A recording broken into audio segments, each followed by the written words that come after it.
Bandeko basi, bayaya ya basi, ba petit android, ba petit quartier, yo mutu olinga kotia kabelo na mutu, yo mutu olinga kotia perruque na mutu.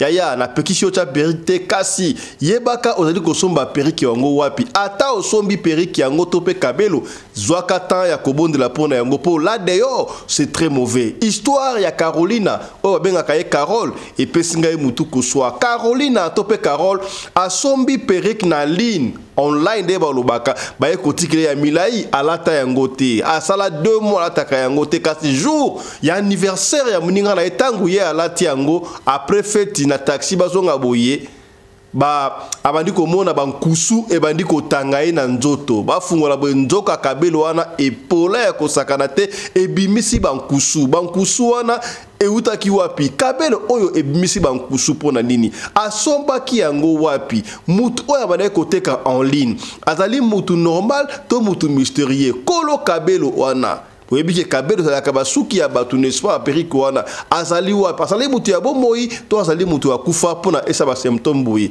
suka ya Caroline tope Carole ezalaki ndenge nini yango lisoto kobetela lelo pona makambo ya ba perruque.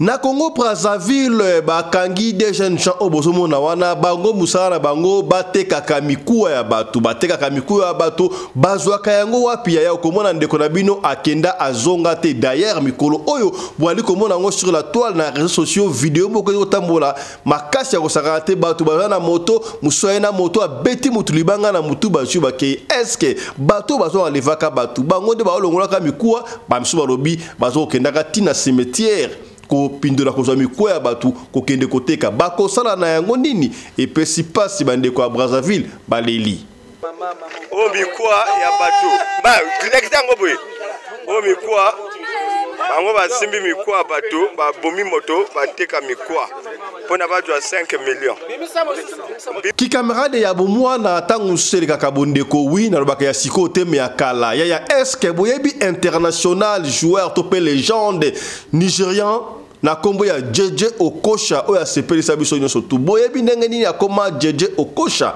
muninga na inde ya komisa na ki JJ Okocha ndengo wana ye moko apesi témoignage à expliquer pour nini akoma JJ Okocha il y a certains amis oh ba se sacrifier pour na muninga na bango ya tout le monde n'est pas leader ce que moni muninga sa leader oka jalousie soutenir muninga wana à partir ya leadership na ye yo pe ko bika ekola exemple ya JJ Okocha.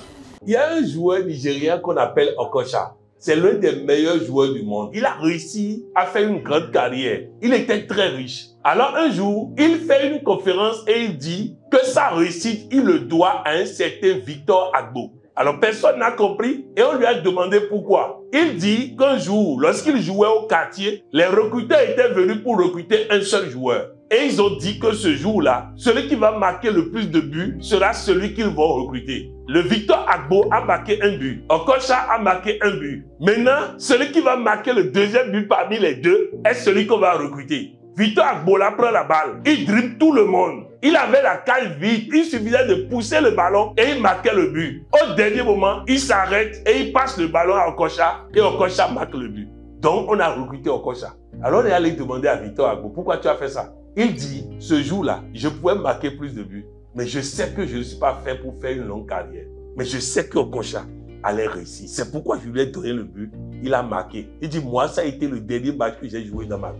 Solution ezwami pona batu mingi babelaka angine mungongo pasi el moko yaya ozana mbongo ya kosomba kisi te na pharmacie pona o traiter mungongo na yo wana solution ezwami tangawisi kaka okati mwa morceau ya tangawisi o chauffer yango otie na kingo ofiniki pendant 30 minutes angine na yo kosila mungongo ekozonga kitoko ya kosakana te landa.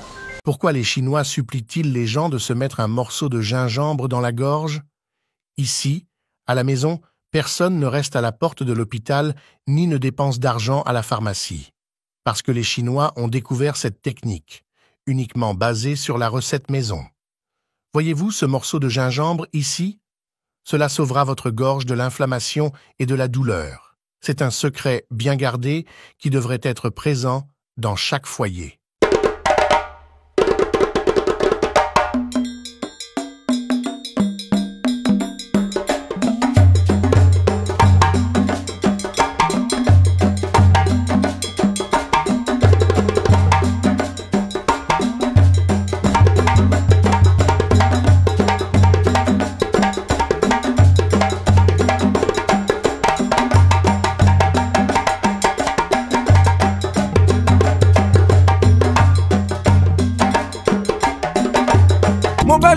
na mwina ngolo aboya hydroquinone soki ezotambola basheri bazokwea mayanga na retrouve douce tendresse affection epa na yo nasalelo nini mpo ndimake na kupendaka sana shitakwacha pelende wenjo ozali kolanda biso ozali na boende ozali na kingasani ya suka ozali na mikondo ozali na Bujumbura, ozali na Dallas, ozali na Texas, ozali na Paris, ozali na Eras, ozali partout esika wana ozali na Johannesburg, ozali na Cape Town. Tala émission na bino yango yo ebandi Radio Lokole Masolo na chaîne kaka moko oyo tokuta na kabisino surtout Radio Lokole TV. Yango to sengi na oya ya soki mbali boso yo omona biso na Radio Lokole TV o s'abonner. Soki o s'abonner ko bosa na te ko fina bongo cloche ya notification pona orataka ba programme na biso ata soki mu kete. Kombo na ngai Fiston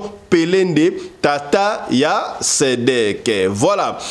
Tokobeti lo lisolo oyo etali makamba periki ya masolo oyo tali ko bete tali ko sunga batu ya ko sakala te ezali ko la musa batu esprit na esibino Radio Lokole awa tali émission à éveil à conscience ya esika nde kwa koyaki yo okoya te esika pende kwa longaki yo pe olonga yango na sengi na yo ya to s'abonner to lingi communauté biso atobenga na communauté communauté Radio Lokole to ni communauté oyo ekende liboso ekoma munene alors pona communauté oyo ekoma munene esengeli na yo o partage Jakatuna papa osabona déjà na Radio Lokole mama osabona déjà ya mwasi ya mobile bosabona collègue de service bana kelasi to s'abonner pour la communauté oyo ya Radio Lokole télévision eko mabongo munene yambo to batali solo ya ndeko Carolina oyo asombi Perik na ligne Perik wana ilukele makambo bankusu bandi ko bimatika to développer moi 2-3 points oyo bomoni bongo na sommaire.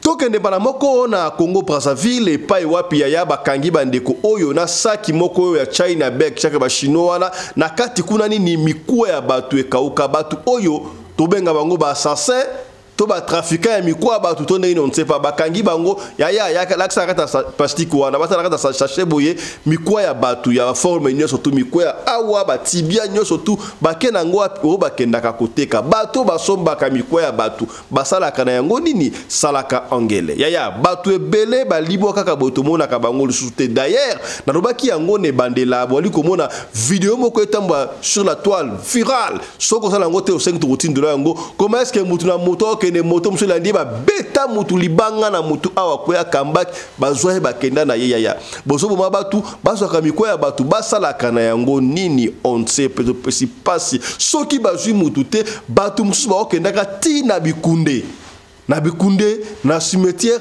pona ko zobesket ko zwa kamiko ya batu est-ce que miko ya batu basala kana yango nini ngai pesi ngai mutu ko swa aya image oyo soko lingo tila yango bien au 5 de routine de yango a privé mais yo kaka ndenge batu ba likolo bapo ba régulation ya bakolo chaîne oyo landa image landa comme ça to zonga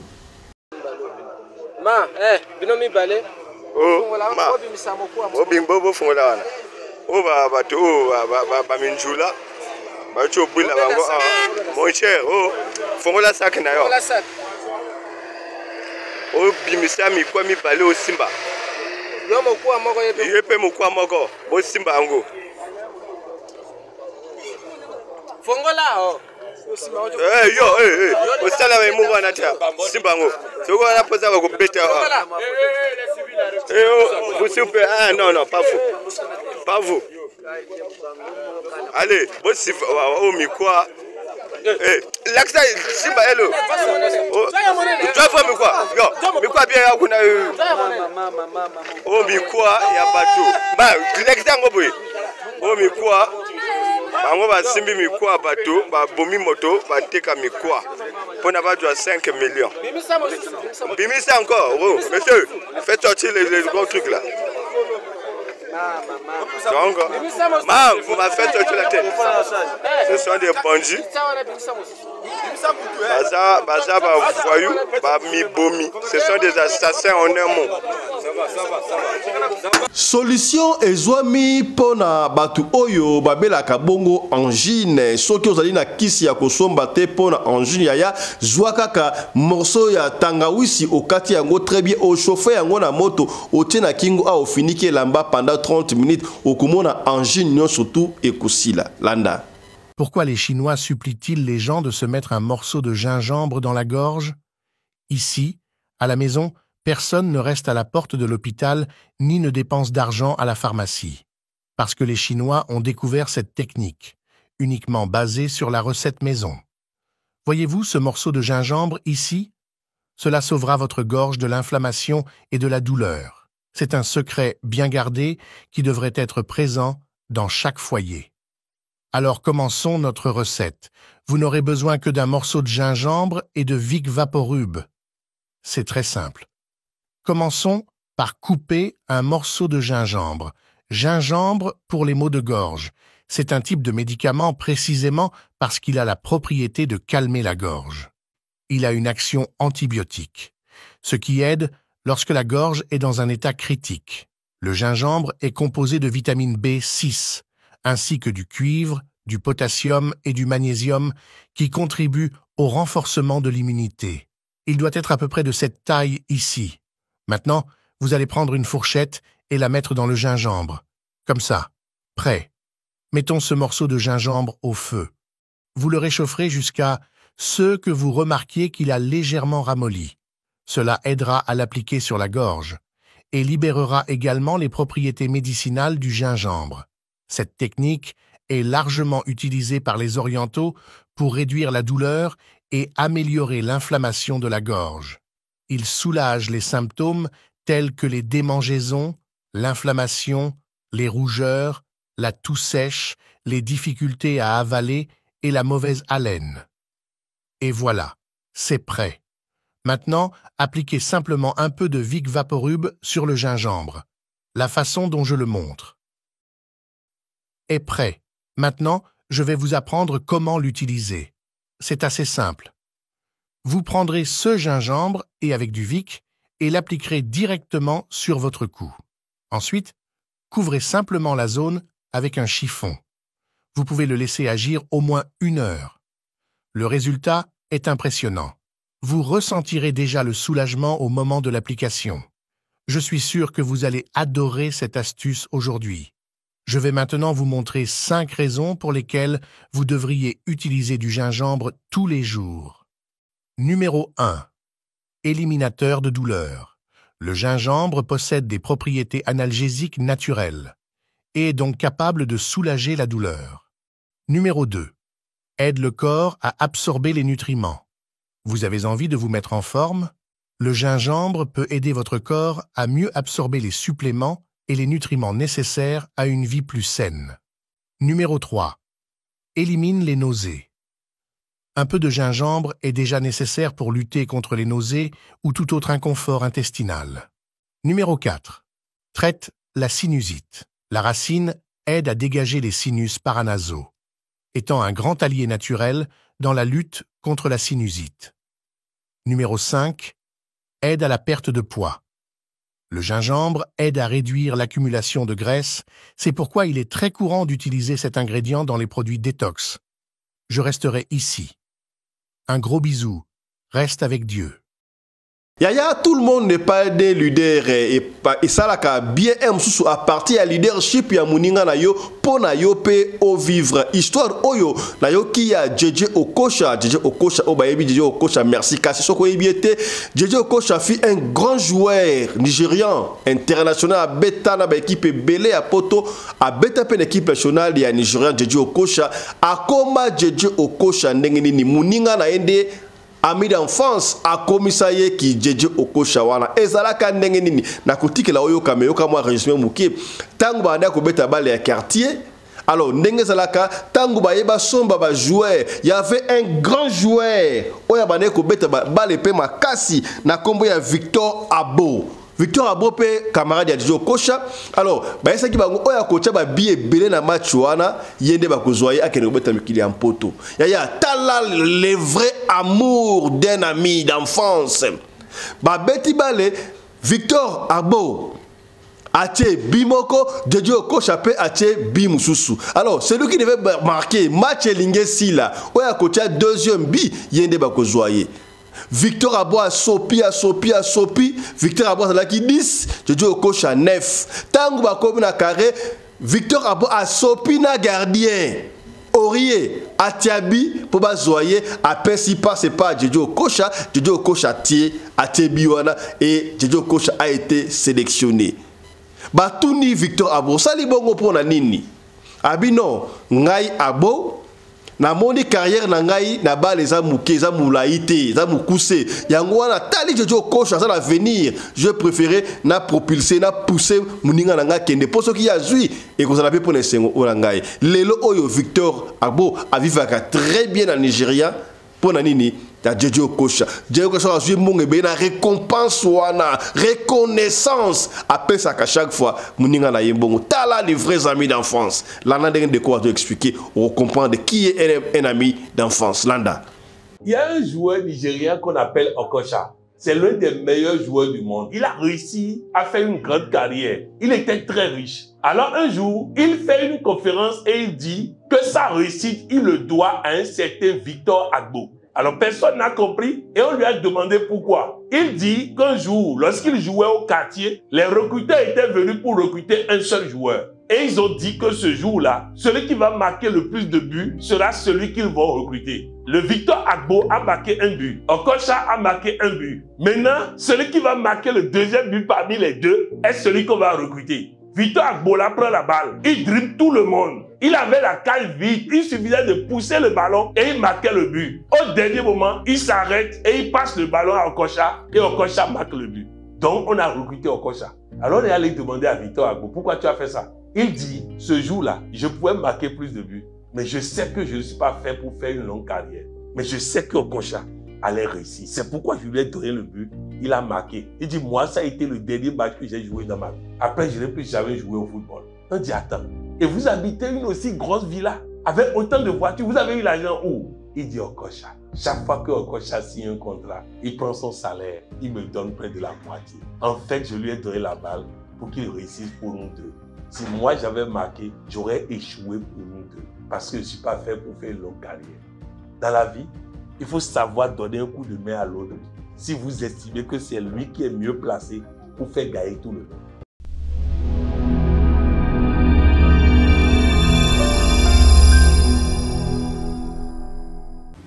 Vous voyez comment la vie est. Quand une femme atteint 40 ans, elle n'est pas mariée, elle n'a pas d'enfant, elle est déjà classée. Elle est même considérée comme grillée. Par contre, un homme qui atteint 40 ans, c'est là qu'il devient charismatique, il devient beau, il devient accompli. C'est là même qu'il devient souvent entrepreneur. Il a le bon boulot, il gagne bien, il a un bon salaire. C'est là que maintenant, il peut même s'attraper une fille même de 20 ans, 22 ans, qui va lui faire de jolis bébés, il va fonder sa famille. C'est là qu'il a l'apogée de sa vie, à 40 ans chez l'homme. C'est là que sa vie commence. Par contre, la femme, on l'a déjà grillée, on l'a déjà classée. C'est pour ça que quand je fais souvent les pauses, je vous dis à vous les femmes, à un moment, il faut laisser les émotions de côté et soyez réalistes. Arrêtez de dire c'est vice versa, ça va des deux sens. On n'est pas pareil. Les hommes ont des avantages que nous, les femmes, on n'a pas. Malheureusement, c'est comme ça. Ils ont des avantages que nous, on ne peut pas avoir. Donc, si on va continuer de se comparer aux hommes, on sera les seules perdantes. Un homme, même à 60 ans, peut se marier à une femme de 30 ans. Ici en Europe, il y a plein de tontons qui ont 60 ans, 65 ans, qui sont mariés à des femmes de 30 ans, 35 ans, qui font des enfants. Pourtant, ils ne sont pas riches. Mais vous n'allez jamais voir une femme de 60 ans se marier avec un homme de 30 ans. Si une femme de 60 ans arrive à attraper un homme de 30 ans, il faut qu'elle soit super fortunée, il faut qu'elle soit super riche, elle soit multimilliardaire pour pouvoir s'attraper un gigolo de 30 ans. Sinon, une femme de 60 ans qui est pauvre ne peut jamais avoir un homme de 30 ans. Pourtant, les hommes de 60 ans n'ont pas de difficulté à avoir des femmes de 30 ans. Donc, voilà pourquoi vous ne devez pas vous comparer aux hommes. Si vous vous comparez, c'est vice versa. C'est les femmes qui sont perdantes. À un moment, il faut laisser les émotions de côté et soyez réalistes. C'est de ça qu'il s'agit. Ya to kosola sika boeli solo ya Carolina babenga kaimingi Carole comment est-ce que bankusu ebimie na mutu. Carole aza une jeune dame oyo alingaka ba vika ka dezalaka salaka ba business na ye mais kaka ndenge komi ba fille lelo Pour na obima kitoko, il faut la ta perruque, ou la ta kabelo. Moi je me demande, est-ce que ba maman na biso ba salaka kitoko, ba koko na biso, est-ce que ba koko, tu ba maman salaka kitoko te, ou comme na maman bendi chinois nouani na ye abine kitoko. D'ailleurs, tala nouani comment est-ce que ça ba femme africaine très belle. Ou comme na maman akagi ba suka milai so 4 so 5 na mutu kitoko ya kosakana te. Je me rappelle encore la belle époque. Ou comme na kuto okende kelasi, ba solo ba no Bokata Kasuki, Mama Bongsuki na ye femme noire, femme africaine. Mais si ka boyaya et koma soki ndengenin. Bamba si bazo ko taba kabe na mutu. Mais je ne comprends pas. Est-ce que croyez-vous que ouais zali makamo normal ba kabelo o chaka na mutu wana. Na ba kabelo et que na ba poudre. Car la poudre wana zakate ya mayo. Soki moi c'est ali mabe, azali mabe mais actuellement pour na omona motion fille ou azali mabe comme difficile. Ou comment la toi azali mabe ata azali koko. Soka soki la poudre wana ya mayo tie poudre mayo wana ate ba kabelo a comme jeune fille. Phénomène nini wana. Je me rappelle encore à l'époque quand on a un film XOR, la bosse na ka film XOR T. Hein? Les shérifs de l'espace. To kima ba malongi pour la XOR wana. Vous vous rappelez encore hein? Shérif de l'espace. Na ba 0D. Épisode moko boye ba la biso o ba extraterrestre ba terrestre ba bande ko sala ba rouge à lèvres ba poudre ba parfum nzoka ba poudre ba parfum ba extraterrestre et c'est un monde wana. Comment voulez-vous que mutotai kitoko te mais tant la parole poudre mai wana ga ba comme kitoko. Est-ce que vous raisonnez un peu ça ba kabelo kabelo za mulai to mona ba moka lokola ba Inde ba Indonésie na ba zikuna ba tu ba ke ne sala ba sacrifice. Au Komona, j'ai suivi un documentaire. Ma moro boy moi na ki malade ya ko sakate malade ya ko sakate ba ke l'église moko songolo ba kati suki parce que ba indienne ba la suki tina mila ya kati suki ba do pesa ba suki na ba ngwana comme étant ba sacrifice ba offrande na ba église. Alors l'église wana ko tayango très bien derrière tu dois savoir ba tayango ba ke ko teka yango ba ke ko teka yango. Donc tellement comme qui goût ba comment ko luka ba suki marque na bag. Donc on ne sait pas ba kabelo obinu bolataka ba periku wana ba suki wana zalaka ya nani ya oji suki zolata webite ya nani mabe okota. Carole asomba periku na ye na ligne kaka nde ba lekara na ba téléphone boya koti na ba site kuna moni ba periku kitoko consolata combien a commander periku. Periku pe eya esika ya zalaki ajuper periku kitoko ala tarane pe yango ta tchangora quelque part pour zalaki sope a prime la prime encore abordable a te yango ala takayango te. Il se fait que 2 mois ou 3 mois après anniversaire ya camarade de bango moko boye ba kutana notre kutana ba kabaso ki l'anniversaire camarade to fait tango quelque part. Carole peut la dit très bien Carolina a ju periku wana te a ju poudre maya ki abimi chic ya ko sarate bino moyebi ata moi ça ala ki mabe ozana ba luvambano mais ce côté poudre wana o te kabelo kitoko ko sarate binde salaka na ebité à ce moment-là et ça la kaka mutuana tout ça la sirène da kotaka abimisi botuana en tout cas moi je ne sais pas yango wana ba papa bo lingara ba cité o ati ba poudre te lingaka moi c'est la beauté naturelle est-ce kokomi to solika pembe eza radio lokoe to taba j'aime quoi tanga ba j'aime to partager voilà. Carole et longona baninga na yeba keipe feti très bien tangu fete sili bazaki misatu bazwi taxi babandi kozonga tangu baozonga boye bafane na sima bango nyonso tu tangu baozonga mundinga ya Carole amoni babek oye makala toilette babanga toilette to loke poli wana zo le poli astuce bon dalinga babenga ngo ba nalobaki ngo de bande ezokima ngai bankusu ne so da pembe bankusu et koye na chemise attendez Carole tala kusu na chemise na tala longa kusu tala kusu mususu yo ba kusu boye ndenge nini ka ba kusu boye ndanga nini sibutu kusu boye ndenge nini sikoka pereza yi moleta mukongo tango abedi mo pereza ngola boye tala bankusu na mukongo na euti na periku wana et puis le chauffeur télé bandini boye balongoli basa balongola periku yango boye tala bankusu na periku tango balongoli periku na mutu ya Carole et si ka periku ya wana ebongwani tala pote ya kosakate dikola pote yango bankusu ya fete ebongwani mawa ale balusa mutuka nini boye bakeye pa ya baminganga mbala moko bakena hôpital tango bakoma na hôpital nini ba expliquer docteur non na somba kabelo perike consolati do ti fait di muninga nga moni kusumo ko kiti na donga ba kusumo tuna mutu ba oh maintenant na mona le kambu ya boete oui ça va ba docteur sali ba premier soin conso 42 la karabi ah maintenant na mona te ke mutala ti kabelo boye soki perike soki nini e musba kusumo na mona ngoza malamu te toujours traité yo. Oui, tout le monde, il n'y a pas de souci, va traiter ce que va en couchant, va traiter ce bon, premier soin quoi. Voilà, docteur, je te conseille que le monde a pasteur, bon, sur la peau, la monnaie en peut bien te. La monnaie en peut bien te pour montala ta kabelo, bosi kabelo, ce qui est périque, ce qui est nini, et vous en couchou, vous la pota. Ah, je ne sais pas. Tant que vous soyez bon, on est ngwana, bah, keipe, et pas à pasteur. N'est-ce pas, rabino yaya? Oh, pas fiston, yo, au côté de la pasteur, tout la pasteur, parmi les faux, il y a de vrais. Vrais, à 2%, 98%, 98%, on a ya faux. Il y a miyibi, il y a rodé un magicien. D'ailleurs, il y a des gens qui ont déjà. Baké pas pasteur, pasteur a tal, ni a expliqué pasteur, Kakane a expliqué Binouan. Ah, les prières. Carole a zonga sundagoute, batiki ya basambeli tina tonga koki baninga bazoki me Carole atikala ki wana pendant 2 semaines balobi efata prière tina 13e jour nzamba eko révéler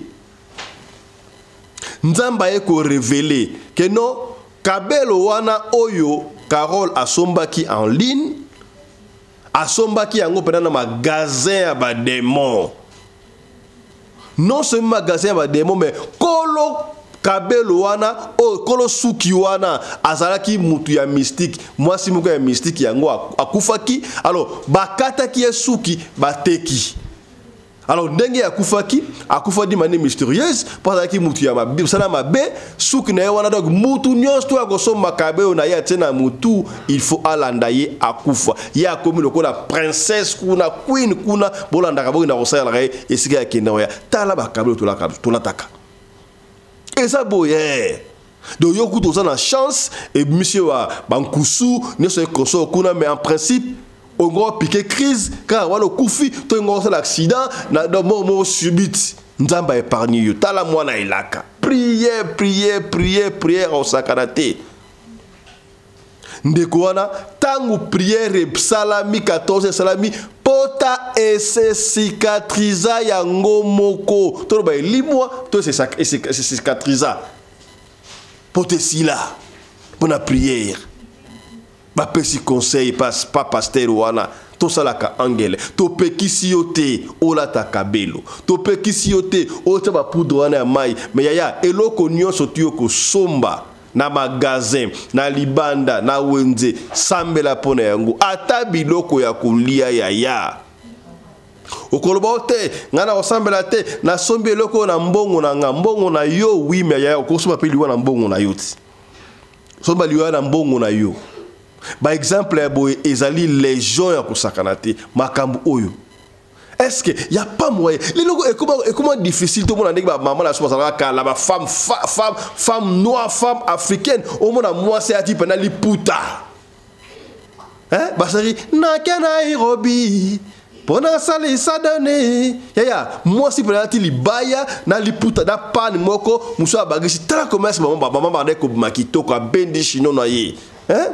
Basera elombe sese tokolanda elombe sese tokolanda elombe sesa takizimele nelongi zimele longi pona kotala mokili basoda balengele tumba o ayolele mama kalanga mbote na yo bana empere tokomi pene bana impere to komi pene to sala guerre to gene bango na mitema to kende. Aujourd'hui, moi si pena femme congolaise en particulier, femme africaine en général, na li puta pena kitoko. Est-ce qu'on peut pas rentrer là? Pour tout le monde ba luka kalezo ko songa. Ba sopa ne zongi su, ba pantalon mine ne zongi su. Ma puta ko zonga te. ozomona na ba jeune fille na ba maman mikolo na ba papa na ba jeune garçon ba jini kaka ya kokitisa ya komalta kuna na so ba sous-vêtement libanda sous-vêtement oyo ezalaki eloko oyo sacré à l'époque tolobaka yango chaque fois mpona yo omona sous-vêtement ya mwana mwasi c'était tout un problème. Mais sikoyo bango bako bakotikela yo omona. Où allons-nous yaya? Où allons-nous? Et bakabelo ngo ezoluka makambu okomona péché. Yaya. Yaya. Tobeta isora bakabelo awa. Ya marque na marque tobeta bomona tombete yango. Tosalaka angele. Osombi eloko na yo. O papa fiston, sikoyo tokolata ni de na pekisi wa ta kabelo te. Na pekisi wa ta perikite. Mais to peni o kaka. Ozuyango osambeli eloko moko te ezalaka neutraliser soki makila Yesu Kristo so makila sopa na kabelo wana so makila sopa na perruque na poudre pakola papa na pakola poudre oyo ezalaka ka poudre na sala ta kabelo oyo ezalaka ka kabelo kolo nango na ebite menga na sombi yango sopa makila awa ekosala yo eloko moko te. Est-ce que comprendre o te lobaki te tolobi sikaboy ndeko Carole azali malamu alapi ya kosakana te periki wana bapesaki yango l'église batumbi yango batumba yango nayebi te tango batumba yango ezonga kuna to ezonga esiki ezalaka tala mwa lisolo mukie mukuse tobombelaki yo na après-midi ya lelo yango salaka angele o tolobaki te tolobi yo mutota na biso yaya soki ozali lisolo ya kopesa kobanga te benga biso pesa lisolo na yo tokobeta lisolo na yo kaka ndengo nitobeta yango soko nitotanga kombo tokotanga kombo soki po boyi tanga kombo te tokotanga kombo te biso to fonctionnaka ndengo wana. Allez, portez-vous bien, santé de fer à tous, hein? Chap chap et tchara.